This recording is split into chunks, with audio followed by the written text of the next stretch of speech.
Heu, Bonjour à toutes et tous et bienvenue à ce cours de philosophie que je vais vous proposer dans le cadre de la semaine de cours ouvert. Je m'appelle Thomas Berns et je suis donc professeur de philosophie et plus spécialement de philosophie politique à l'ULB. Je préside le département et je vais, en guise de présentation d'un cours de philosophie, vous proposer une leçon intitulée Fabrication et usage des concepts. Alors je voudrais ainsi vous présenter un exercice qui relève prioritairement du champ de la philosophie politique, parce que c'est le domaine dans lequel j'enseigne, et cet exercice, cette leçon, portera sur une idée dont on a tous une représentation vague, à savoir l'idée de liberté. Ce faisant, ce que je voudrais vous proposer, c'est aussi une réflexion sur quelques spécificités de la démarche philosophique. Alors, attention, il est difficile, même pour nous qui faisons de la philosophie, il est difficile de dire tout simplement ce qu'est la philosophie. Définir la philosophie est une chose qui nous échappe ou qu'on ne peut cerner que de manière biaisée, par la bande, en développant déjà certaines stratégies qui relèvent de la philosophie. Et donc, s'il nous est difficile de dire ce qu'est la philosophie, par contre, on peut tenter de s'approcher de ce qu'est un geste philosophique. On peut tenter de s'approcher de ce qu'est la philosophie en se demandant quels sont les effets qui témoigneront du fait qu'on se situe dans le domaine de la philosophie. Et c'est ce dont je voudrais m'approcher lors de cette leçon, donc non pas d'une définition de la philosophie, mais du fait de vous montrer ce que fait le philosophe, quels sont les gestes qu'il pose, quels sont les effets de son discours qui témoignent du fait qu'il se situe dans ce champ de la philosophie. Alors, pour démarrer cette réflexion, et avant donc de traiter spécifiquement l'idée de la liberté, je commencerai en me référant à un philosophe français du XXe siècle qui s'appelle Gilles Deleuze et qui, à de multiples reprises, nous a dit que faire de la philosophie, non pas ce qu'est la philosophie, mais faire de la philosophie, ça consiste à fabriquer des concepts, à créer, à inventer des concepts. Ce serait ça le boulot du philosophe. Alors, qu'est-ce que ça veut dire, cette idée que faire de la philosophie, c'est fabriquer des concepts? Que nous dit cette idée de Gilles Deleuze? D'abord, cela veut dire, et c'est une chose importante à noter, que les concepts philosophiques, ce matériau qui est typique de la philosophie, ces concepts philosophiques, ils n'existent pas comme tels. Ils ne se promènent pas dans la nature. Ils ne sont pas non plus à considérer comme étant une simple représentation de ce qui nous entoure dans la nature. Non, si les concepts doivent être créés par le philosophe, cela signifie bel et bien qu'ils n'existent pas comme tels et qu'ils ne sont pas simplement des calques, des photos, des représentations de ce qui existe dans la nature. Une deuxième chose que semble nous signifier Gilles Deleuze quand il dit que faire de la philosophie, c'est créer, c'est inventer, c'est fabriquer des concepts, c'est le fait que dès lors, ces concepts, qui ne se promènent pas dans la nature, comme je l'ai dit, sont toujours signés, sont toujours l'œuvre de celui qui les produit. L'œuvre du philosophe ou l'œuvre des philosophes, d'un groupe de philosophes, d'un dialogue philosophique, c'est-à-dire ils sont signés au même titre qu'une œuvre d'art est signée par son auteur. Un concept philosophique est toujours le fruit du travail d'un philosophe.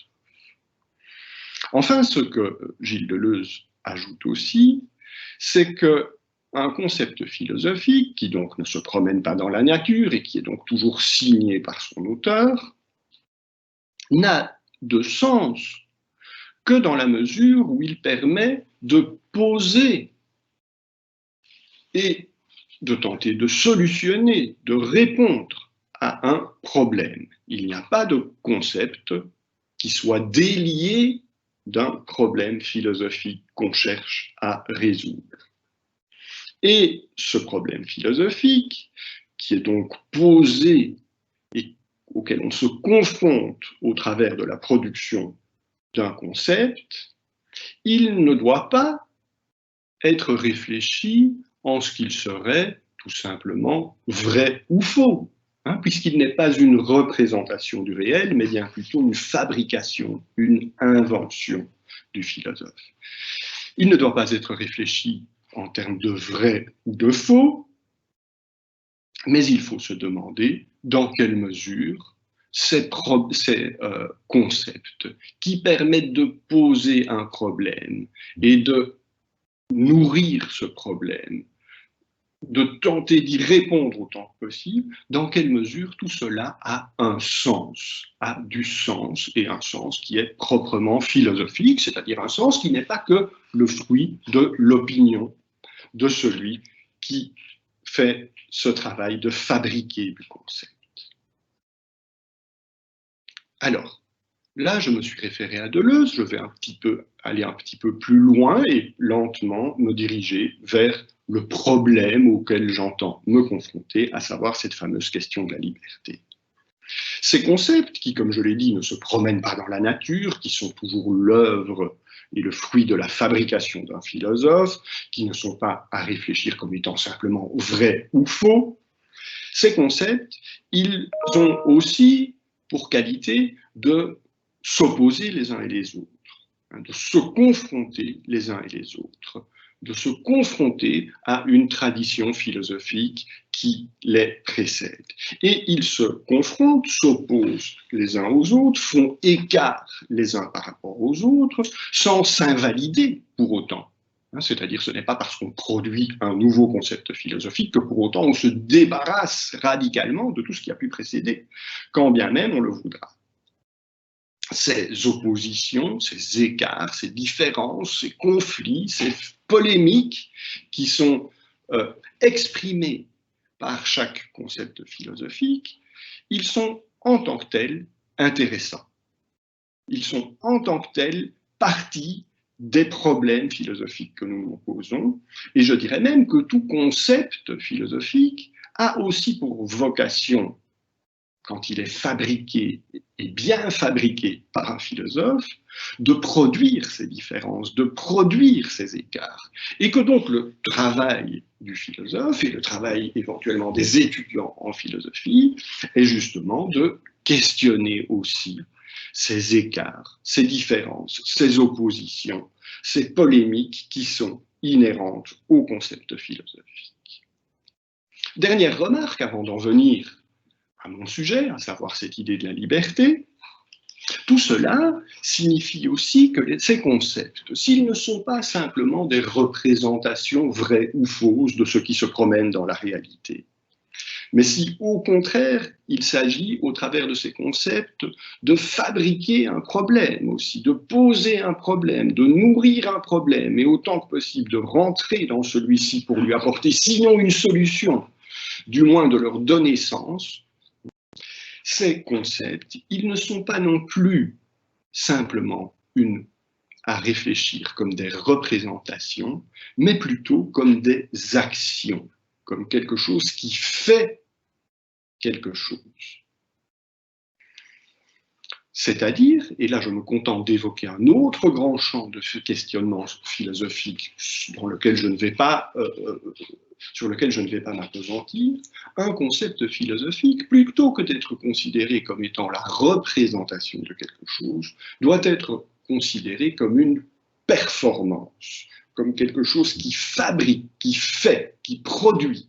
Donc un concept ne je le répète, et je conclus ainsi ma petite introduction, ne se contente pas de représenter le réel, il fabrique quelque chose, il fabrique un champ de questionnement, et à ce titre, comme je l'ai dit, il performe. Si j'emploie ce mot de performance, c'est en me raccrochant à un autre grand philosophe, un philosophe du langage cette fois, à savoir John Austin, qui a mis l'accent sur la nature performative du langage ou de toute activité langagière, parmi laquelle l'activité philosophique, en mettant en avant le fait que les mots, les concepts, les phrases, les discours, plutôt que d'être simplement à considérer comme étant des représentations du réel, fabriquent quelque chose, performent quelque chose. C'est ce qu'on appelle la théorie du performatif. Et là, je vous ai encore une fois esquissé bien trop rapidement, évidemment, mais vous auriez l'occasion, si vous étudiez la philosophie,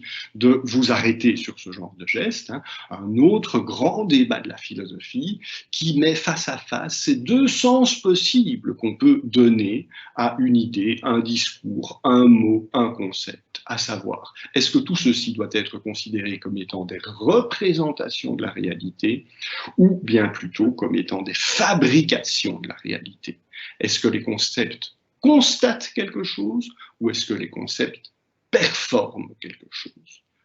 Est-ce qu'ils font quelque chose? Et typiquement, comme je l'ai laissé entendre depuis le début de cette leçon, sans évacuer du tout l'idée que les concepts peuvent représenter quelque chose, je mets plutôt l'accent sur le fait qu'ils fabriquent quelque chose, qu'ils performent quelque chose.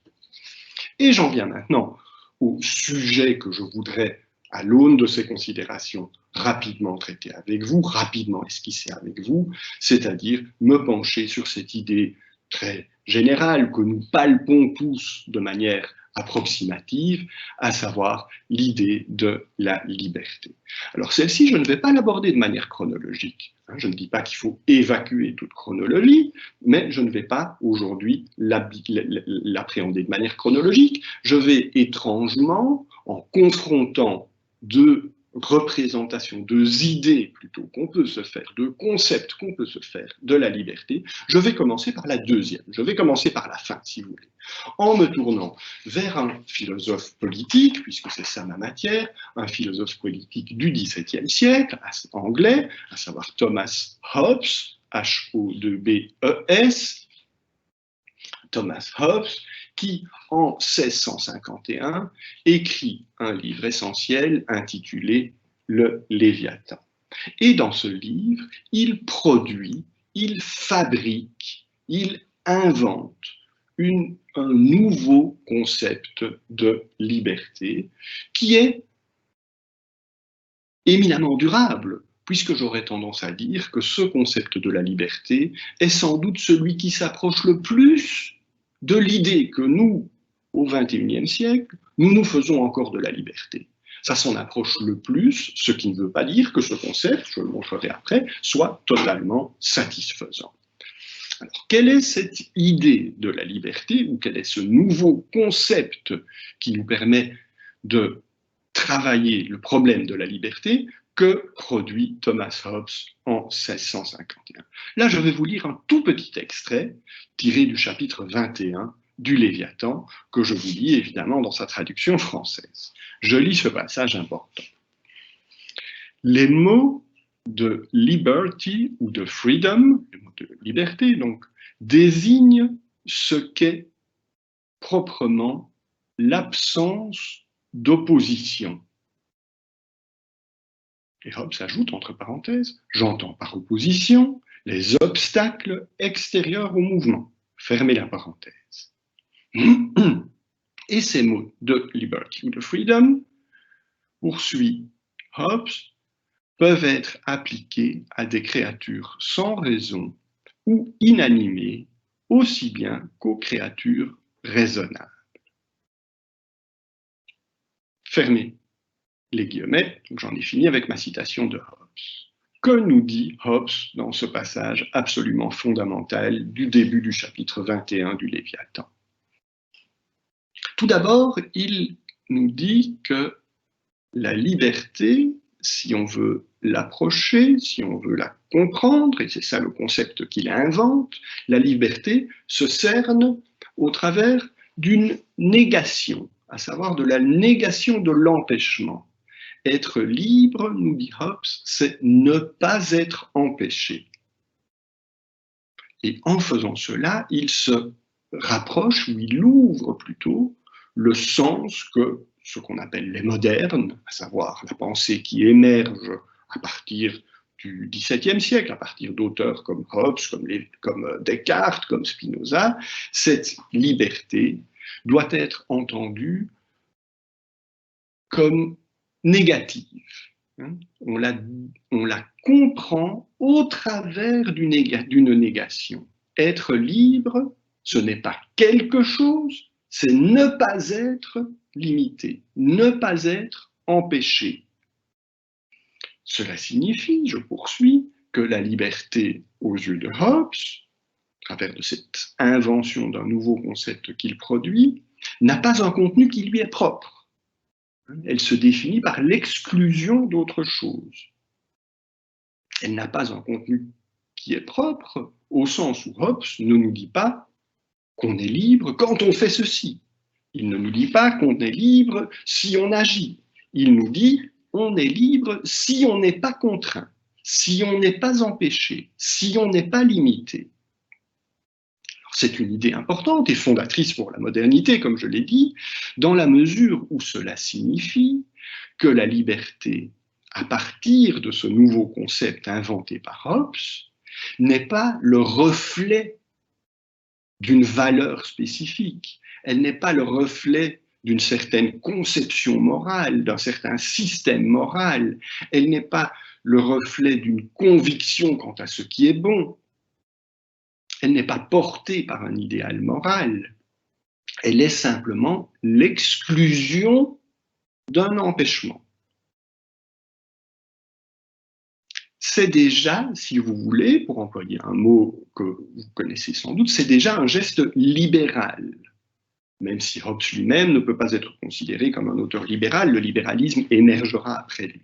C'est libéral au sens où cela présuppose fondamentalement qu'il existe un pluralisme, une pluralité de représentations qu'on peut se faire de ce qui est juste, de ce qui est bon, de ce qui vaut la peine d'être vécu, c'est-à-dire au sens où il n'y aurait pas une échelle de valeurs qui serait commune, qui serait partagée par tous les hommes. Nous avons tous des aspirations différentes, nous avons tous des idéaux différents, nous avons tous des conceptions du bien, de la religion, etc., de ce qui vaut la peine d'être vécu, qui sont différentes, et il faut partir pour poser la question politique, pour poser la question de ce qu'est par exemple une vie libre, il faut partir de cette impossibilité de disposer d'une conception commune de la moralité. C'est tout cela dont témoigne ce fameux concept de liberté négative, de liberté qui se définit par la négation de l'empêchement dans la proposition de Hobbes dans ce fameux chapitre 21 du Léviathan. Donc être libre, je le répète, ce n'est pas faire quelque chose, ce n'est pas témoigner de ce qui est bon. Être libre, c'est ne pas être empêché. Hobbes, et je termine par là pour ce qui est de l'analyse de ces 2-3 lignes, vous voyez que j'ai 2-3 lignes et je pourrais en parler pendant des heures. Hobbes, dans ces 2-3 lignes, nous dit encore une dernière chose qu'il va s'agir de comprendre. Il nous dit aussi que cette définition qu'il produit, elle vaut pour tout type d'être. Elle vaut non seulement pour les individus, au sens pour les individus humains, pour les hommes, pour les femmes, c'est-à-dire dans un champ qui peut être politique, mais elle vaut aussi, nous dit-il, pour d'autres formes d'être, des animaux, des choses, des mouvements. Un mouvement, un geste peut être libre s'il n'est pas empêché. Un animal peut être libre s'il n'est pas contraint. La boule de billard qui roule sur un tapis de billard est libre tant qu'elle n'est pas empêchée par le frottement du tapis, par le fait de rencontrer une autre boule de billard ou par le fait de rencontrer la bordure de la table de billard. Bref, la liberté, c'est bel et bien ça qu'il nous révèle, elle ne s'entend pas simplement pour des hommes pris dans un cadre politique, mais elle peut être envisagée hors de tout cadre politique, parce qu'il n'y a pas, me semble-t-il, de politique du billard, de politique du mouvement, de politique des animaux, encore qu'on pourrait discuter de ceci, mais c'est un autre sujet. Alors, si on veut mieux comprendre encore ce passage, qui est en apparence très simple, la liberté, c'est ne pas être empêché, c'est quelque chose qui vous parle à tous. Si on veut mieux comprendre encore ceci, il faut tenter maintenant de raisonner sur ce passage en se demandant à quoi, dans ce fameux passage, Hobbes s'oppose. Je vous l'ai dit, un concept, ça n'a de sens que pris dans des polémiques, que de manière à se débarrasser d'autre chose, à proposer une nouvelle idée contre une ancienne idée.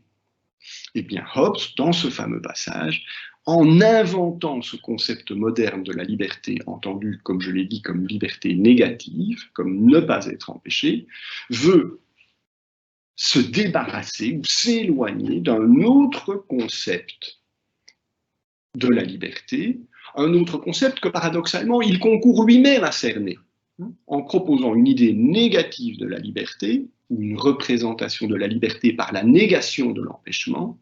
Il entend s'éloigner, débarrasser la pensée d'une autre modalité de penser ce qu'est la liberté, non pas de manière négative, mais évidemment de manière positive. Et cette opposition, on peut dire que c'est Hobbes aussi qui l'a construite. Alors, c'est quoi cette autre représentation de la liberté, cette représentation ancienne de la liberté dont Hobbes se débarrasse ici? C'est ce qu'on appelle, non pas la liberté des modernes, telle que j'ai essayé de la définir par la négation, mais la liberté des anciens. Prioritairement, c'est la représentation de la liberté qu'on peut par exemple trouver chez Aristote, mais qui reste celle à partir de laquelle on a pensé le politique et on a pensé cette question de la liberté tout au long du Moyen-Âge, dans la pensée scolastique, et même, je dirais, dans une grande partie de la pensée de l'humanisme à la Renaissance. C'est quoi cette liberté des anciens, cette liberté telle qu'elle est réfléchie par un auteur comme Aristote, cette représentation de la liberté dont Hobbes veut se débarrasser en produisant une nouvelle conception de la liberté. C'est celle qu'on trouve donc par exemple au début d'un ouvrage fameux d'Aristote intitulé « Les politiques ». Je lis de nouveau 2 lignes d'Aristote. Il est manifeste à partir de cela que la cité fait partie des choses naturelles et que l'homme est par nature un animal politique. L'homme est par nature un animal politique. Fin de la citation. Que nous dit Aristote ici? Il nous dit que l'homme doit être pensé, doit être réfléchi en ce qu'il est inscrit, en ce qu'il fait partie de la cité. Quand je dis la cité, je veux dire d'un espace politique.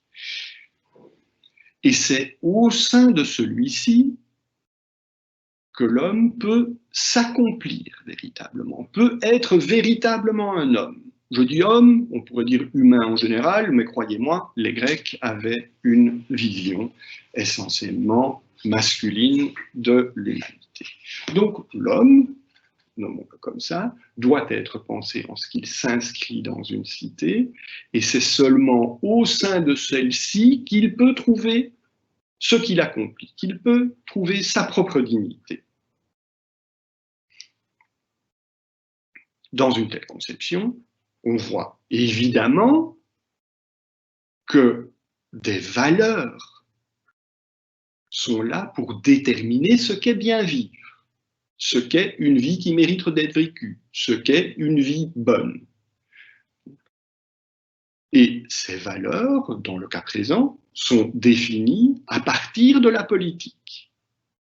C'est-à-dire qu'un homme n'est véritablement un homme que dans la mesure où il s'inscrit dans un espace politique, que dans la mesure où il correspond à cette fameuse nature qui lui est propre et que Aristote définit comme étant un animal politique. Dire que l'homme est un animal politique, c'est dire que par nature, il est politique, que par nature, il ne peut être lui-même que dans un espace politique et en s'intéressant avec les autres citoyens à la vie collective.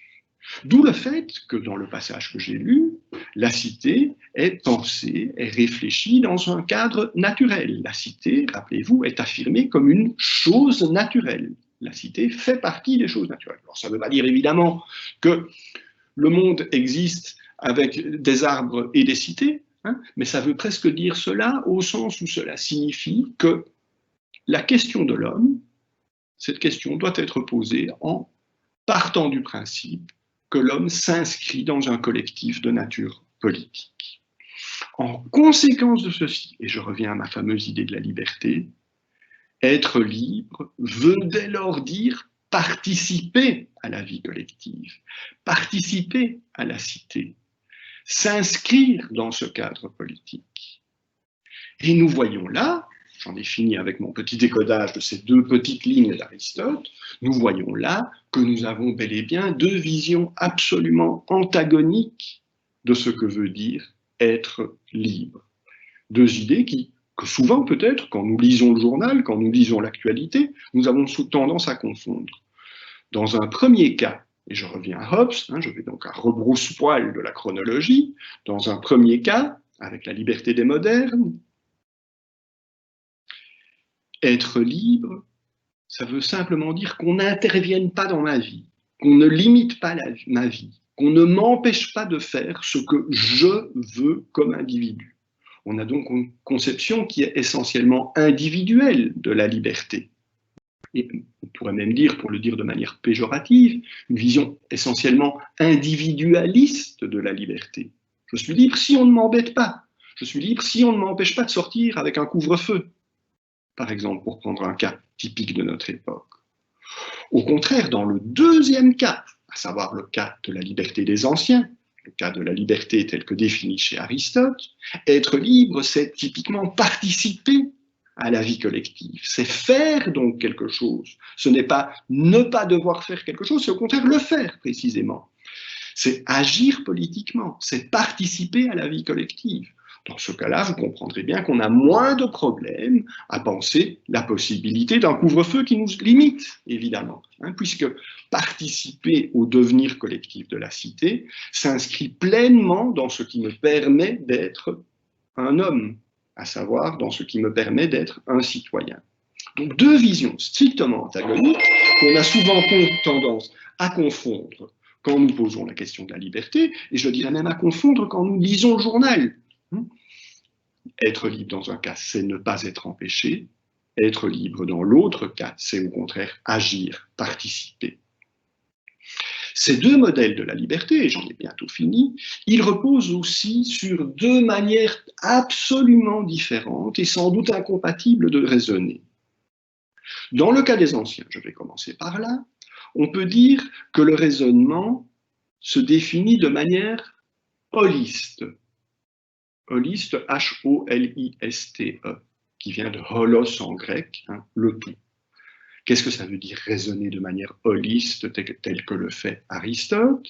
Cela veut dire qu'on va réfléchir, que la structure de notre raisonnement va s'articuler en allant du tout, d'une totalité, holos, vers les parties.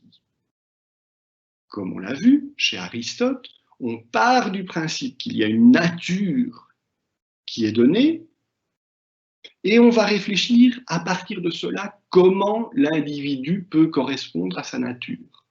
Donc on part du tout, de la nature, pour aller vers les parties. Ou encore on part de la cité, de la communauté politique, pour se demander comment s'inscrivent dedans les citoyens, comment s'inscrivent dedans les hommes. Donc on va du tout vers les parties, c'est un mode de raisonnement qu'on peut qualifier de holiste. Dans le deuxième cas, avec Hobbes, au contraire, la structure du raisonnement est de nature atomiste, ou encore individualiste, si vous voulez. C'est-à-dire que chez lui, on ne va pas du tout vers les parties, on va des parties, des éléments simples, chaque individu qui se pense à partir de lui-même, pour déduire de cela, ou pour définir sur cette base-là, ce que peut être une vie collective. Et donc, le point de départ du raisonnement, ce n'est pas une totalité, si vous voulez, c'est au contraire chaque individu réfléchit comme fondamentalement séparé des autres. Chaque individu qui veut simplement ne pas être empêché. Et donc nous avons là deux visions tout à fait différentes, non seulement, et j'y reviendrai, de la liberté, mais même de ce qu'est l'articulation entre politique et individu. Dans le premier cas, je le répète, avec Aristote, on a une totalité dans laquelle il s'agit de réfléchir comment s'inscrire dans celle-ci pour être véritablement soi-même. Dans le deuxième cas, au contraire, on va partir des individus qui ne sont intéressés que par eux-mêmes. Tout ce qu'ils veulent, c'est ne pas être empêchés de sortir, si vous voulez. Tout ce qu'ils veulent, c'est ne pas avoir des limites. Ils ne doivent pas faire quelque chose. Ils sont réfléchis depuis eux-mêmes. Et sur cette base-là, on va se demander quelle est la combinaison possible de nos égoïsmes qui nous permet de respecter autant que possible ces égoïsmes. Deux raisonnements différents, on va du tout vers les partis ou on va des partis vers le tout. Et parallèlement à ça, comme je l'ai montré, dans ces deux grandes structures de raisonnement, on peut réfléchir deux types de libertés qui sont fondamentalement différentes. Dans un cas, une liberté qui veut dire je suis libre si je participe au tout, si je m'investis dans ma cité, si je suis un citoyen intéressé par le bien collectif. C'est très facile à penser dans un cadre comme celui-là, puisque la cité existe, si vous voulez, puisqu'on pense l'individu depuis la cité. Dans l'autre cas, au contraire, on va penser la cité depuis l'individu, c'est-à-dire on va se dire je ne suis libre que dans la mesure où on ne m'embête pas, que dans la mesure où on ne m'empêche pas d'agir. Liberté positive, liberté négative. Et je vais conclure par là, je dirais que cet écart en deux grandes visions de la liberté, il est fondamentalement intéressant et toute la mission philosophique, je dirais, est de toujours tenter de faire preuve de discernement sur ces deux modèles possibles de liberté. Et je vous assure, et vous pourrez peut-être par la suite vous poser cette question-là, que bien souvent nous ne les comprenons pas, que bien souvent nous dialoguons et nous avons l'un, peut-être vos parents, qui vous disent pensez au bien de la cité, et d'autres qui penseront d'abord en articulant leur raisonnement sur l'individu lui-même, et ces deux raisonnements sont fondamentalement difficiles à combiner. Et toute la mission philosophique est justement sur la base de ces belles inventions des philosophes, de ces belles fabrications de certains concepts de liberté, je vous en ai proposé deux ici, il y en aurait bien d'autres évidemment à prendre, de rendre manifestes ces différences, de nous alerter quand nous sommes dans la confusion, parce que nous faisons un agglomérat, en quelque sorte, de ces choses qui sont entre elles difficilement compatibles. Alors ça ne veut pas dire qu'il faut désormais choisir son modèle de liberté et y répondre comme si c'était un dogme. Ça veut dire au minimum qu'on ne doit pas ignorer les tensions, les écarts, les oppositions qu'il y a entre ces deux modèles de la liberté qu'on ne cesse, je le répète, bien souvent de confondre dans le débat contemporain. Alors la question évidemment qui se pose sur cette base-là, c'est jusqu'où peut-on envisager une compatibilité entre ces deux modèles opposés? Ça, c'est une question infinie, et je dirais que pour en voir le traitement, il faudrait suivre, par exemple, les cours que je propose en philosophie politique. Je ne vais donc pas y répondre aujourd'hui, mais je dirais tout simplement, pour terminer par une énigme, que c'est bel et bien ça, évidemment, le but de tous, c'est de parvenir à produire des modèles politiques, des représentations de la politique qui nous permettent de prendre en charge à la fois notre désir légitime de liberté négative, au sens individualiste du terme, tel que défini par Hobbes, et deuxièmement aussi de veiller à ce qu'on puisse continuer de penser des formes de participation collective, des formes de prise en charge du bien commun, telles que nous y invitait Aristote. Et je pense, pour ma part, qu'il y a des auteurs qui nous permettent de, sinon de combiner au sens de lisser les différences entre ces deux concepts. Elles ne sont pas lissables, ils sont opposés, mais du moins de penser la politique au travers d'un rapport de tension entre ces deux concepts. Je vous remercie toutes et tous, et je vous laisse sur cette énigme de la combinaison entre liberté positive et liberté négative.